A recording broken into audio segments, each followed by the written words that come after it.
Csapó! Történt egykoron, mikor a székely legény felkerekedett, hogy találjon magának egy ügybe való menyecskét. Elvégezte a ház körüli tennivalókat, vetett tenni a malacoknak, hadd hízzék a jószág a lakadalomig. Útra kelt hát, bátor hősünk, Párciumig meg sem állott, mert tudta, hogy ott találja meg álmai fehér népét, kinek hosszú barna hajába beletép a reggeli friss szellő, megcsillan rajta a hajnali napsugár, és szempilláinak rebegésétől minden férfi szív elolvad. Már egész Párciumot bejárta, amikor megpillantotta a gyönyörű leányt, amint a sáncmartyán apró virágokat gyűjtögetett. Szíve majd, hogy nem megállott dobogásába, tudta, hogy csak is az övé lehet ez a nő. Meghívta hát egy kis házikosztra, hadd egyen lelkem egy kicsi jót.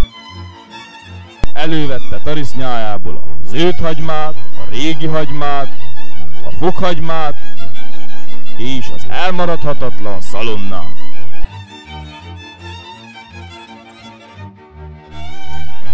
Szép párciumi leánynak annyira megtetszett az ifjú székely legény, hogy elhatározta, hazamegy vele Székelyföldre.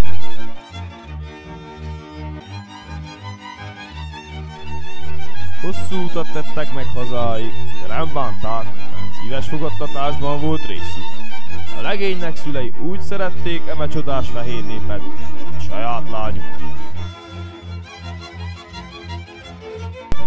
Az ifjú pár sem sokáig tétlenkedett, megülték hamar a nászt, még a lakadalom előtt.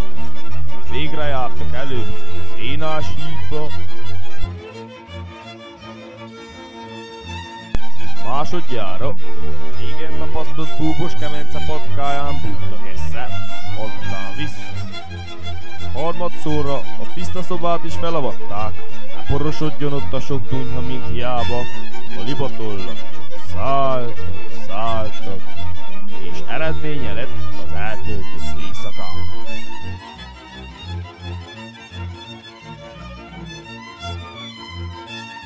Hamarjába összehozták a lakadalmat, vigyorgi a falva, apraja nagyja megcsodálhatta a nászmenetet. Tartott a lakodalom 3 nap és 3 éjjel. Mérték ott a bort, kancsóval és vidérrel. Majd, hogy nem megfeledkeztek az év legrangosabb eseményéről. Szerencsére még idejébe figyelmeztette őket a falunak bolondja, így megérkeztek mindannyian a Székely sóra. No hát, akkor az Isten áldja!